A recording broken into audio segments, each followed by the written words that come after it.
Welcome to Trainer Talk, everybody. Here we go. It's episode number 4. It's Matt, and it's DK, and we are here again in the studio, and we're going to talk about 3 things. Matt, break us down. First question, guys. Do you eat before an early morning workout? Where's that come from? This is Christina, guys. Christina, we're going to talk directly for you right now, okay? Do I eat before an early morning workout? So, no, I don't. I used to when I was younger. I was like, I got to eat a banana. I got to have a bowl of oatmeal, but I just didn't feel great during my workouts, and now I've moved to just fasted. So, again, I wake up around 5:45. I work out around 6:30, and I like just do it fasted. I feel stronger there. I feel more clear in my mind, but that's personal to me. So, whenever you work out, if it's early in the morning and you feel a little shaky during your workout, then grab something quick, like a piece of fruit. Again, oatmeal can work as well. It's all personal preference, but for me, I like to work out fasted. I just feel better. So however you feel, Christina, do it that way. Again, there's no right or wrong answer. It's all about how you feel during your workouts. When you're first getting started on your journey in your beginning, it's probably wise to have a bioavailable sugar in the morning. So like an apple, or like Matt said, a banana, or some type of substance that is going, because you haven't eaten all night, right? And if you don't eat all night and you go out and you do that hardcore burn boot camp workout at 4:45 or 5:30 in the morning and you hadn't eaten, what are you running on? Okay, what are you running on? Your blood sugar is going to go down because you're going to exhaust that in 10 minutes, and then you're going to get dizzy and you're going to spin if you're a first timer or you are just getting into fitness. The reason Matt doesn't have to eat anymore before his workouts is because he's been eating and building muscle and working out, and his body is acclimated to it, and he has to actually, the only way he can reacclimate his body is by incorporating more external stress in his workout, right? So, however, why he says that is because he wants to feel the best he can so that he can then put on that performance, right, in the gym that's ultimately going to break down the muscle fiber so that we can then eat and build it back up. You follow me? Listen, Christina, I know, in the morning, it's hard to get food in. You're not that hungry, probably. A lot of people aren't. And, but at the end of the day, it just depends. If you're a beginner, I definitely want you to get some bioavailable sugar in. My favorite is an apple, all right? A couple bites of an apple on the way to the gym. That's at least gonna sustain you through the workout, all right? And then we definitely have to eat that post-workout meal as fast as we can. Matt, what's your post-workout go-to meal? My post-workout, actually I did it today. I had a glass of chocolate milk. And it was after a hard workout, and I needed, because I felt shaky, and I needed those quick sugars, those quick carbs, and I love to crush a glass of chocolate milk after a workout. And it's delicious. My favorite, this is gonna sound gross probably to you guys. Okay, are you ready for this? Don't make fun of me, Christina, all right, Burn Nation out there, this is my favorite thing to do, all right? I'll take about a half a cup of oatmeal. I'll take 4 egg whites, maybe 3, and 4 or 3 whole eggs, all right? I'll cook the eggs, I'll cook the oatmeal, I'll scramble the eggs, put it in the oatmeal, mix it up, and then put maple syrup on it. For the same reason that Matt does the chocolate milk, I'm putting that maple syrup on it as that fast, that sugar that's going to help me get my recovery game on. Yeah. So, listen, yes. When in default, eat before a workout. The worst thing that can happen is that your blood sugar's low, you exhaust it, you get dizzy, and then you can't finish your workout, okay? So, with that being said, thank you, Christina, for your question, and I hope that helps you. Yes. Matt, what's question number 2? Question 2. Okay, this is coming from Claudia. So Claudia, hey, I've been in your shoes, all right? So her question is, my goal is to become a trainer, quit my job as a nurse, and do you have any advice on what to do? So personally, I used to be an accountant. The only reason I did that is because my twin was like, I'm gonna be an accountant. I was like, all right, I'll be a better accountant than you. I was not, and I hated my job. And you might like your nursing job, you might not, but if you're thinking about it and then you verbalize it, now it's time to just do it, okay? So set a date, set a hard date. Deadline spur action. So if you just set a date for you to say, hey, this is my last day, I'm going all in to be a trainer, that will help you just jump to that decision. That's what helped me leave the accounting world, and I've never looked back. So Claudia, I've been in your shoes. Hopefully that helps someone who's done that. So.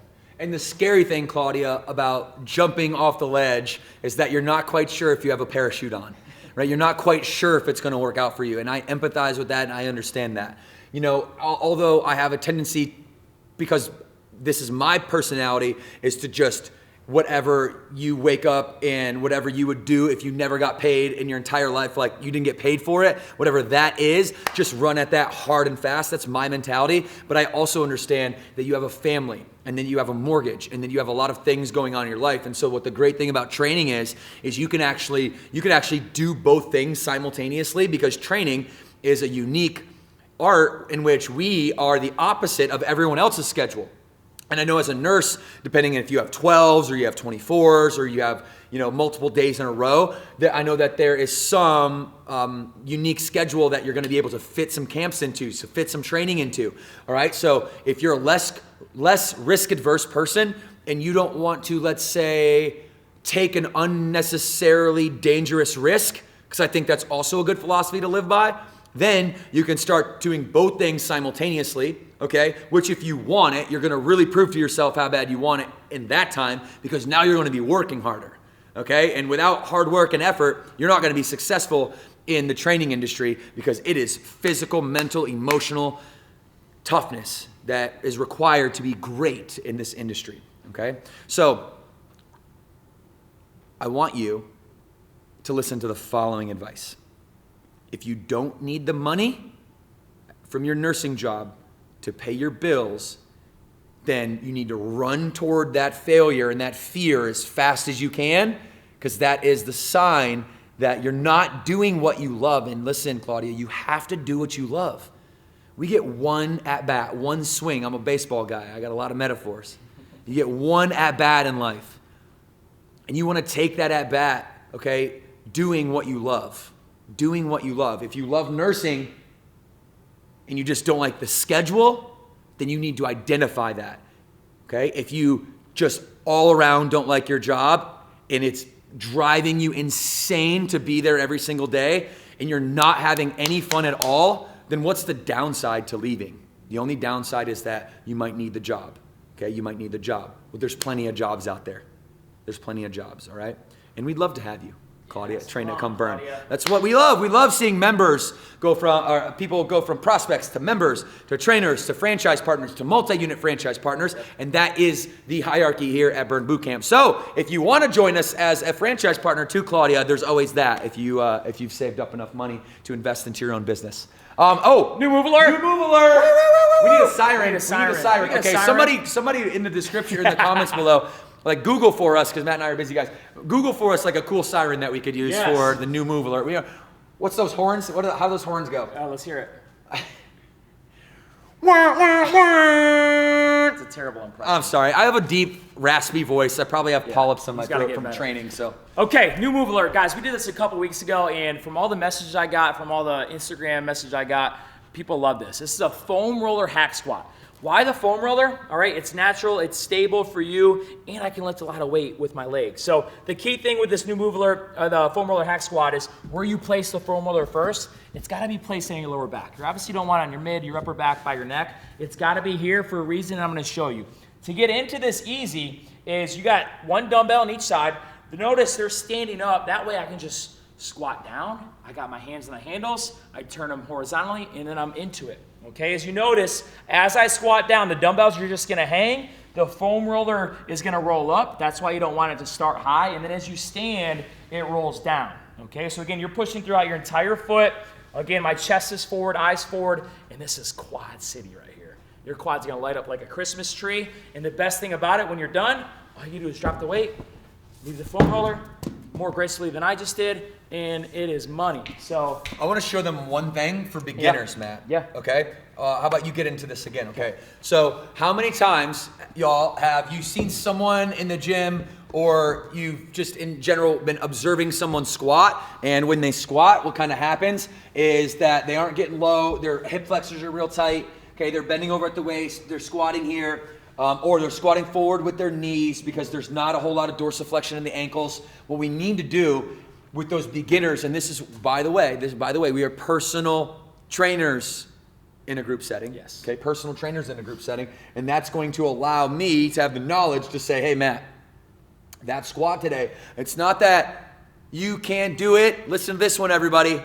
It's that you haven't done it yet. Yes. Okay, it's not that you can't do it, you just haven't done it yet. So if we're loading up a bunch of external load on our shoulders and everybody else in the gym is squatting and you're brand new, and I want you not to be scared when you walk in that you're gonna hurt yourself, because we have this also as the bottom modification for a squat, and this is gonna give us that back support that we need. Although you can load this up and you can focus on your quads if you're really trying to get after it too, right? But also works if you just kind of lighten this weight, set it down at all. You don't even need the weight. Go ahead, Matt.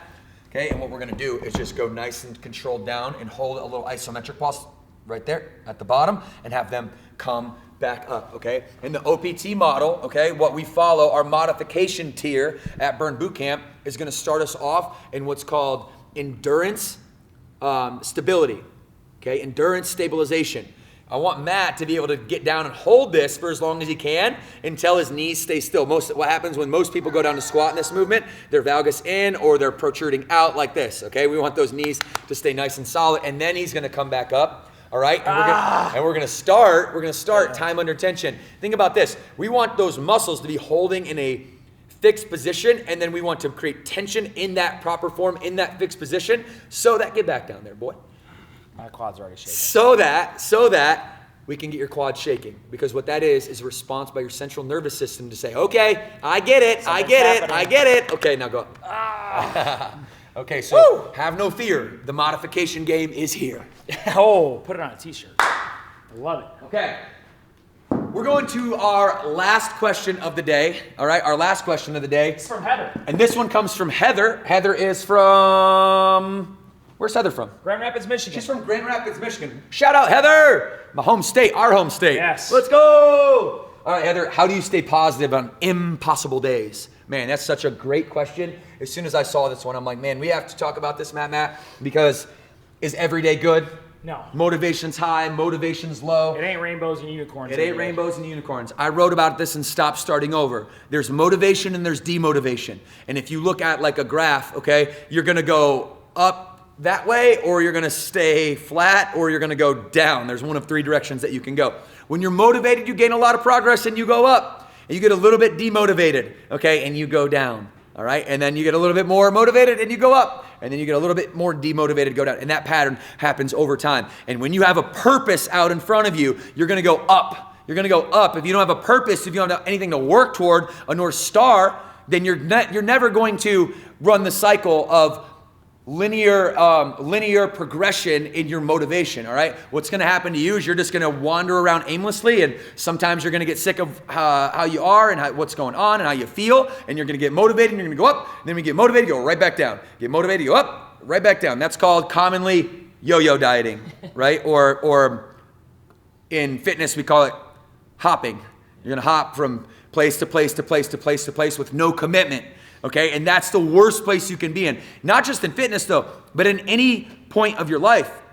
The worst place to be is when you're hopping from opportunity to opportunity to opportunity to opportunity to opportunity, and you have no aim or no end goal. You don't know what you really want. So therefore, when you get motivated, it's something on the short term and you go for it, but as soon as that short-term motivation goes away, boom, you go right back down to rock bottom.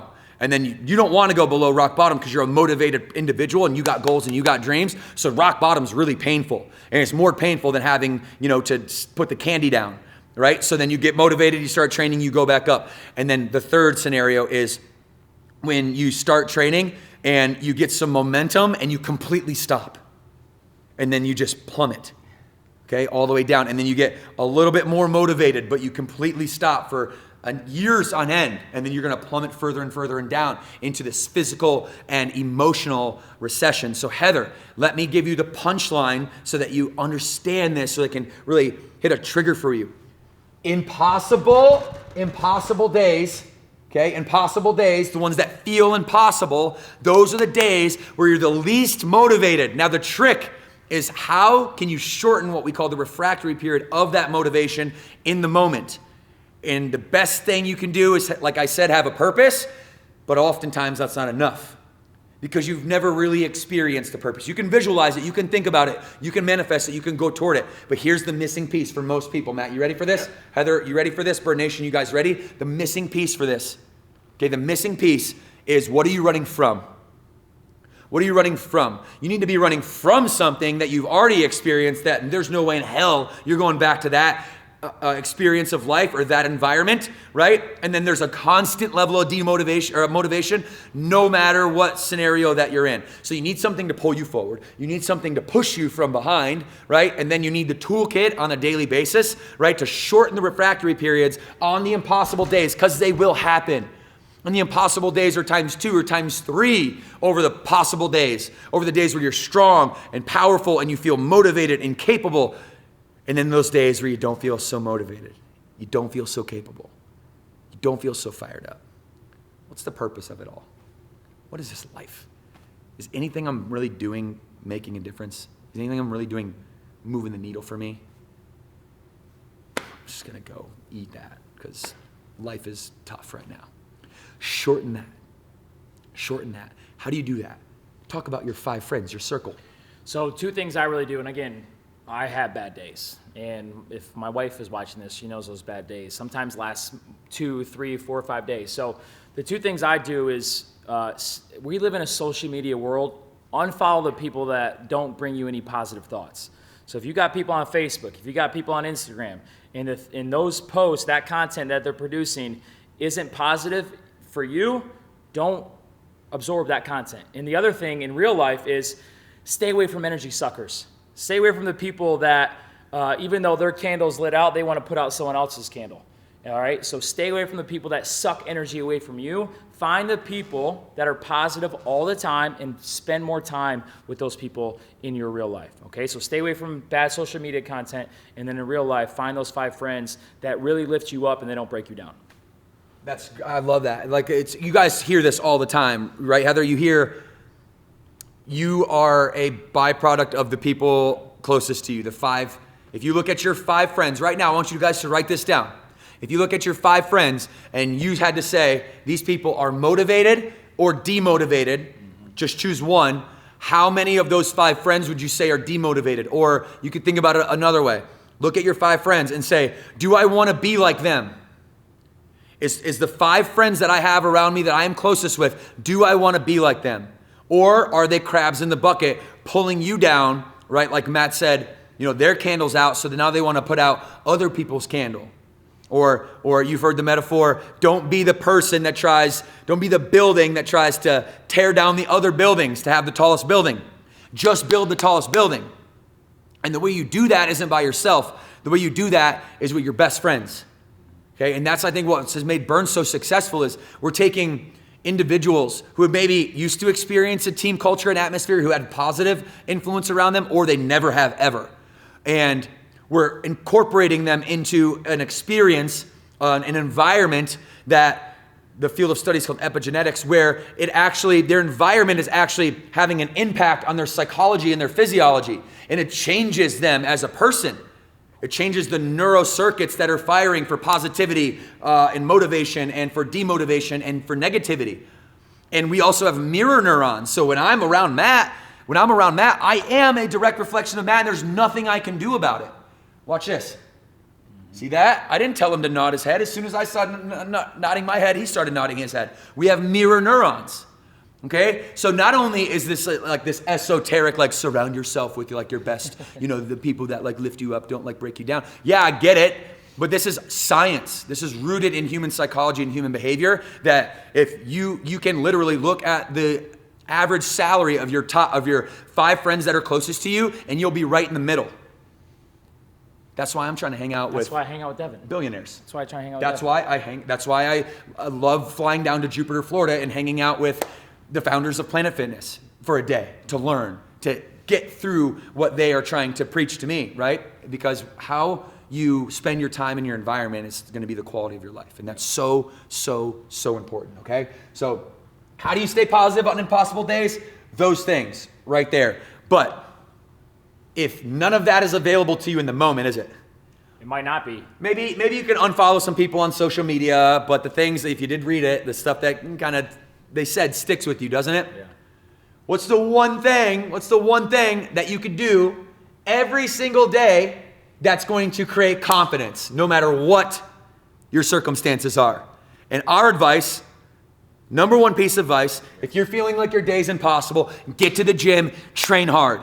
It's gonna feel more possible after that 45-minute session where you are putting it in. Heather, that's an amazing question. Yep. Thank you so much. Anything else to add, Matt? No, hopefully that helps. But again, don't overlook what Devan just said last. Go work out. You will feel better if you get through a hard, challenging workout, specifically at Burn Boot Camp, because we will do that for you. Trust us. Oh, we got one more new move alert, and I think this guy right here is going to do it. You're going to do it in the Jordans. All right, so I did Don't this. shove up the J's. All right, well, you know, Jay's on my feet. Get like me.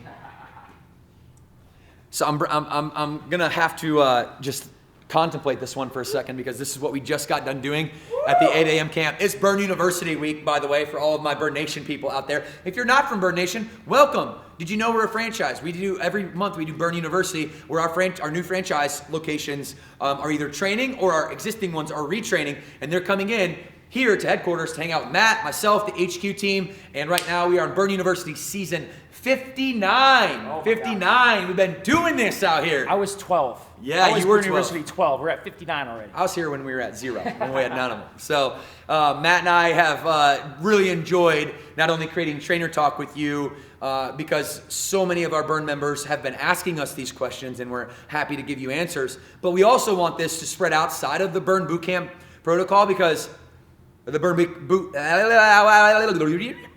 We want this also to spread outside of the Burn Bootcamp 4 walls, because the things that we're talking about are fitness agnostic. Like, we love CrossFit, we love Orange Theory, we love Planet Fitness, we love fitness. Like, we're not out here trying to say, you know, of course we want to be the best, and we're competitive, and we want to win, and we want to serve the most people, and we want to have, and all that's out of wanting to have the most impact. But at the end of the day, hey, if you're doing something, I'm just glad you're here. It doesn't have to be here with us at Burn. But if you do bleed blue, yeah, we got franchise territories all across the country. You need to go get you one, all right? Because they going, quick, we hot. All right, what are we doing, Matt? See, I'm trying to stall. Half burpee split jump. We did this morning. Half burpee split jump. Devan did this morning, and we all probably know what a half burpee is, but it's the split jump I'm 35 at the top. now, guys. It's a split jump at the top that's going to really ramp up the intensity of this exercise. So Devan's going to shoot his flat hands down underneath his shoulders. Those Jordans are going to shoot back. And at the top, he's going to split his legs forward and back, and then try and clap underneath that leg. And again, he's going to alternate that front leg with every rep. And again, how high can you get? How far can you separate those legs? And you want to talk about a conditioning exercise right here. It's this bad boy right now. So again, if you're at home right now, how about you try 10 reps and see how high that heart rate is after 10. Do I have to do 10? He only did 4, but how about you do 10 and show him how strong you are at home? Just to be fair, I already did about 38,000 of these at camp today, and your boy is hurting right now. So I only do 45 minutes a day, so that's all you need. You're asking a lot of me here, buddy. I'm 35 now. I'm getting old. Yeah. You ready to rock? That's ready to rock. Hey guys, episode 4, these are gonna keep coming. So I hope you've enjoyed it. And again, send us questions. We want to answer as many questions you guys have, again, to make your life better, to make your workouts better, and to get you more educated. What's in our heads needs to travel through this screen and into your brain. Okay, so you want to take us out? Flex on that subscribe button. Oh yeah, hit that bad boy. Oh, they don't know I have the B, Matt. It takes 1 second. They don't know I got It takes the B. 1 second. I got the B. If you're crazy enough, get a tattoo like Devan Kline. 2 claps on 2, 1, 2. Bye guys.